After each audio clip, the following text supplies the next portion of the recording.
नमस्कार दोस्तों, स्वागत है आपका स्टडी विद नील में। दोस्तों आज अपन बायोलॉजी का जो अगला वीडियो है वो देखने वाले हैं, जिसके अंदर बायोलॉजी के अपन जो 5000 क्वेश्चन है वो कवर करने वाले हैं। तो चलिए देखते हैं आज का पहला क्वेश्चन है दोस्तों, शरीर की सबसे बड़ी ग्रंथि कौन सी होती है?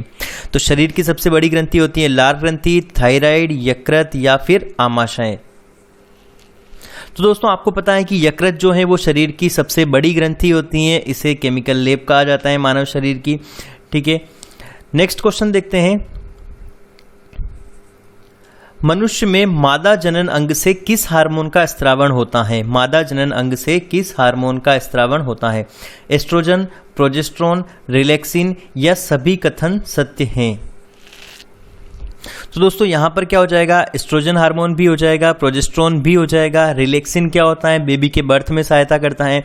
तो यहाँ पर तीनों हार्मोन कहाँ से निकलते हैं? मादा जनन अंगों से निकलते हैं। तो क्या आंसर हो जाएगा? सभी कथन सत्य हैं।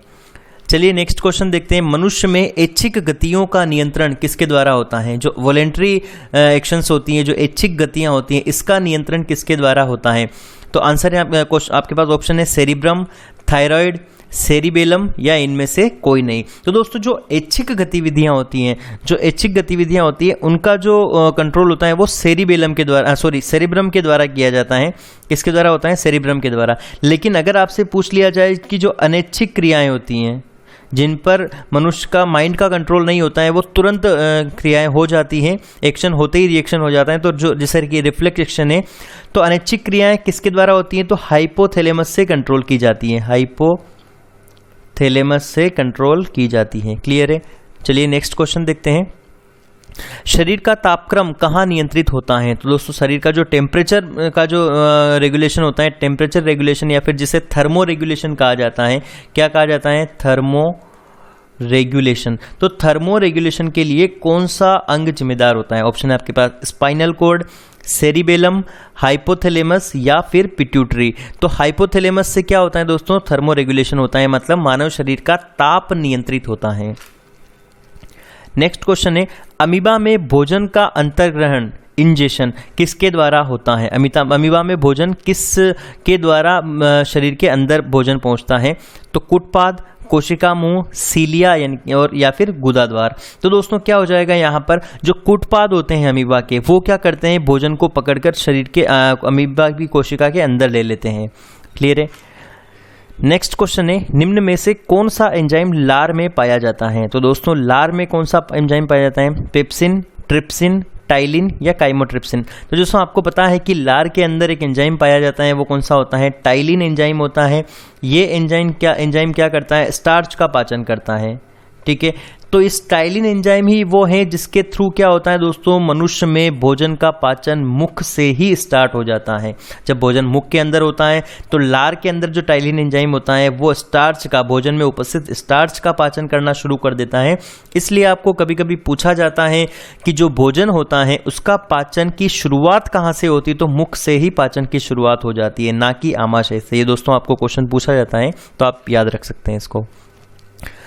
नेक्स्ट क्वेश्चन देखते हैं दोस्तों, वह प्रक्रिया जिसके द्वारा मनुष्य श्वास ग्रहण करता है तथा छोड़ता है। मतलब दोस्तों जो श्वास ग्रहण करना और छोड़ना, मतलब सांस अंदर लेना और सांस बाहर छोड़ना, ये दोनों प्रोसेस किस क्रिया के अंदर शामिल है?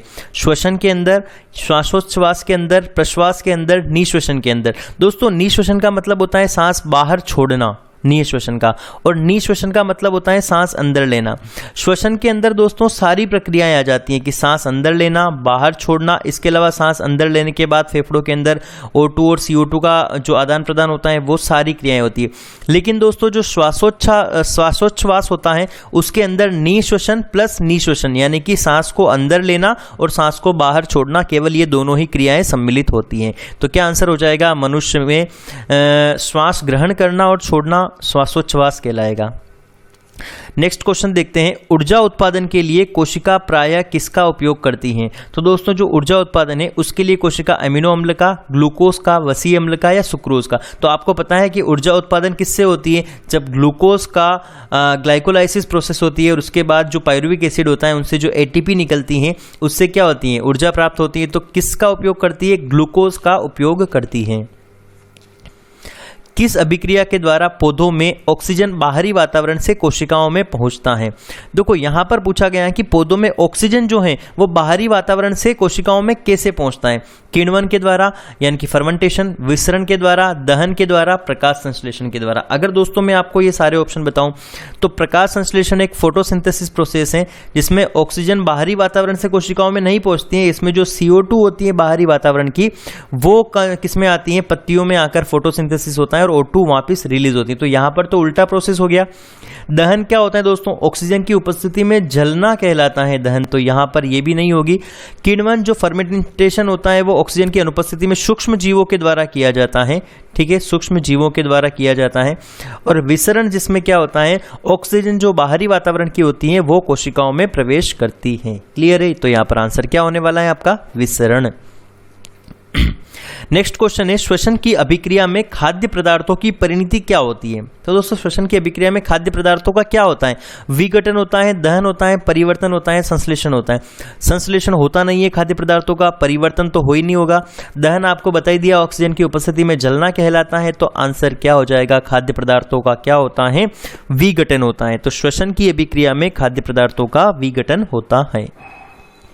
चलिए नेक्स्ट क्वेश्चन है आपके पास, खाद्य पदार्थों का पौधे में स्थानांतरण का मुख्य रूप कौन सा है? अगर खाद्य पदार्थों का पौधे में स्थानांतरण किस रूप में होता है तो ऑप्शन है आपके पास ग्लूकोज, स्टार्च, सुक्रोज या प्रोटीन। तो दोस्तों एनर्जी के लिए प्राय किसका उपयोग करते हैं? तो ग्लूकोज का। लेकिन खाद्य पदार्थों में पौधों में स्थानांतरण करना है तो पौधों में किस रूप में होता है मुख्य रूप से? तो सुक्रोज के रूप में क्या होता है पौधों में? ये ध्यान रखना, ऐसा क्वेश्चन फिर आएगा आगे और शायद एक पहले भी आ चुका है। तो सुक्रोज के रूप में स्थानांतरण होता है। नेक्स्ट क्वेश्चन है, एक स्वस्थ मनुष्य का रक्तचाप कितना होता है? तो स्वस्थ मनुष्य का रक्तचाप आपको पता है कि मैक्सिमम हाई कितना होता है? 120 और मिनिमम कितना होता है? 80। तो आपको ध्यान रखना है कि आंसर हो जाएगा 120, 80। मनुष्य के मस्तिष्क की सबसे बाहरी झिल्ली कौन सी होती है? तो दोस्तों मनुष्य के मस्तिष्क की झिल्ली है पायामीटर, मीटर, ड्यूरामीटर या फिर एरेक्नोइड। दोस्तों अगर मस्तिष्क की झिल्लियों की बात करें तो मस्तिष्क की जो सबसे बाहरी झिल्ली होती है वो कौन सी होती है? ड्यूरामीटर। कौन सी होती है? ड्यूरामीटर। इसके जो मस्तिष्क की जो बीच वाली झिल्ली होती है वो कौन सी होती है? पायामीटर। और सबसे आंतरिक झिल्ली जो होती है मनुष्य की मस्तिष्क की वो कौन सी हो जाएगी? एरेक्नोइड। तो दोस्तों यहां पर क्या पूछा गया है कि मनुष्य के मस्तिष्क की सबसे बाहरी झिल्ली, तो बाहरी झिल्ली क्या हो जाएगी दोस्तों? ड्यूरामीटर। क्लियर है? नेक्स्ट क्वेश्चन देखते हैं, मनुष्य के सूंघने की क्षमता को नियंत्रित करता है ऑप्टिकल पोली, ग्राणेंद्रीय पोली, सेरिब्रम या फिर इनमें से कोई नहीं। तो दोस्तों आपको पता है कि ऑप्टिकल पोली क्या करता है? ऑप्टिकल पोली देखने में, विजन से संबंधित है, आंखों से, ठीक है। ग्राणेंद्रीय यानी कि ऑल्फैक्टरी नर्व्स, ये किससे हैं? सूंघने की क्षमता से संबंधित है। तो आपका आंसर क्या हो जाएगा? मनुष्य के सूंघने की क्षमता को नियंत्रित कौन करता है? ग्राणेंद्रीय पोली करती है, ठीक है। और सेरिब्रम का काम आपको पता ही है, इच्छित क्रियाओं का नियंत्रण करना। नेक्स्ट क्वेश्चन है, मनुष्य में बुद्धि एवं चतुराई का केंद्र कौन सा है? तो बुद्धि एवं चतुराई का केंद्र क्या हो जाएगा? सेरिबेलम, हाइपोथैलेमस, सेरिब्रम या फिर स्पाइनल कॉर्ड। तो दोस्तों यहां पर आंसर क्या हो जाएगा? सेरिब्रम, ठीक है। नेक्स्ट क्वेश्चन देखते हैं, रक्त में ग्लूकोज की मात्रा नियंत्रित रहती है, किसके कारण रक्त में ग्लूकोज की मात्रा नियंत्रित रहती है? तो सोमेटोस्टेटिन, ग्लूकेगोन, गेस्ट्रिन या फिर इंसुलिन। तो दोस्तों आपको पता है कि ब्लड के अंदर जो ग्लूकोज का लेवल होता है उससे ही की वजह से ही क्या होता है, जो डायबिटीज होती है उसका होना ग्लूकोज की मात्रा पर निर्भर करता है, ठीक है। शुगर का होना, तो शुगर से संबंधित क्या हो जाएगा? इंसुलिन। तो इंसुलिन के कारण क्या होता है? ग्लूकोज की मात्रा नियंत्रित होती है। अगर दोस्तों ग्लूकोज की मात्रा ब्लड में नियंत्रित नहीं होती है तो आपको पता है इंसुलिन के इंजेक्शन लगाए जाते हैं आर्टिफिशियली। नेक्स्ट क्वेश्चन देखते हैं, ऑक्सीजन क्या है? दोस्तों ये बहुत ही महत्वपूर्ण क्वेश्चन है, आप इसका आंसर गेस कर सकते हैं कि ऑक्सीजन एक वसा है, कार्बोहाइड्रेट है, एंजाइम है या फिर हार्मोन है। तो दोस्तों आप सोच के इसका आंसर सोचिए, फिर मैं बताता हूं आपको कि इसका आंसर क्या होने वाला है। थोड़ा सा इंपॉर्टेंट क्वेश्चन है। तो दोस्तों मैं आपको बता दूं कि ऑक्सीजन न तो कोई वसा है, ना ही कार्बोहाइड्रेट है और ना ही कोई हार्मोन है। तो ऑक्सीजन क्या हो जाता है? एक एंजाइम होता है। अब दोस्तों आप सोच रहे होंगे कि ऑक्सीजन तो एक गैस है तो एंजाइम कैसे है? तो दोस्तों आपको बता दूं कि जो ऑक्सीजन है ये कौन सा एंजाइम होता है? एटीपी सिंथेज एंजाइम होता है। ऑक्सीजन में कौन सा एंजाइम होता है? एटीपी सिंथेज एंजाइम होता है, ठीक है, ये एंजाइम होता है। अब इसका काम क्या होता है, तो दोस्तों जो एडीपी होती है, एडिनोसिन डाइफॉस्फेट, ठीक है, इसमें एटीपी सिंथेस जो एंजाइम होता है, इसकी उपस्थिति में एटीपी काय में परिवर्तित हो जाती है, एडीपी काय में परिवर्तित होती है एटीपी, यानी कि एडिनोसिन डाइफॉस्फेट काय में परिवर्तित हो जाता है, एडिनोसिन ट्राइफॉस्फेट में परिवर्तित हो जाता है। किसकी उपस्थिति में? एटीपी सिंथेस एंजाइम की उपस्थिति में। और एटीपी क्या होता है? एटीपी दोस्तों ऊर्जा का अणु होता है। जो एनर्जी किस फॉर्म में मिलती है? एटीपी की फॉर्म में मिलती है। तो ऊर्जा का अणु क्या हो जाएगा? Adenosine triphosphate. चलिए नेक्स्ट क्वेश्चन देखते हैं। जैव प्रक्रम के अंतर्गत कौन आता है? पोषण एक जैव प्रक्रम है, उत्सर्जन भी जैव प्रक्रम है, श्वसन भी एक जैव प्रक्रम है, मतलब बायोलॉजिकल प्रोसेस है, और सभी मतलब तीनों ही प्रोसेस क्या है? जैव प्रक्रम में सम्मिलित है। नेक्स्ट क्वेश्चन दोस्तों, गोबर छत्ता किसके अंतर्गत आता है? दोस्तों सबसे पहले बता दूं कि गोबर छत्ता क्या होता है? मशरूम होता है। क्या होता है? मशरूम होता है, एक प्रकार का कवक होता है। तो गोबर छत्ता आता है परजीवी, स्वपोषी, मृतजीवी या फिर परासनित। दोस्तों मृतजीवी हो जाएगा, ये सड़े गले जो होते हैं उनके ऊपर क्या होता है? जीवन व्यतीत करता है। नेक्स्ट क्वेश्चन है, वायुमंडल में सामान्यतः CO2 पाया जाता है। तो वायुमंडल में CO2 कितनी है? 78%, 21, 4%, 0.03%।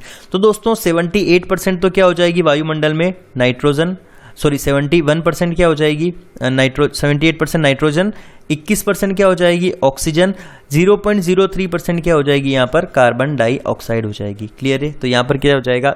वायुमंडल में CO2 की मात्रा कितनी हो जाएगी? 0.03%। तो दोस्तों आज का वीडियो यहीं खत्म करते हैं। अगर आपको वीडियो अच्छा लगा हो तो लाइक करिए, अपने दोस्तों के साथ शेयर करिए ताकि उन्हें भी इन्फॉर्मेशन मिल सके। और दोस्तों 5000 बायोलॉजी के क्वेश्चन अपन पूरे करेंगे, ठीक है। और अगर 5000 क्वेश्चन आप प्लस क्वेश्चन अपन पूरे करेंगे, इसके लिए आप चैनल को सब्सक्राइब कर सकते हैं और बेल आइकन दबा सकते हैं ताकि आपको जो नया वीडियो मिले उसकी नोटिफिकेशन आपको मिल जाए।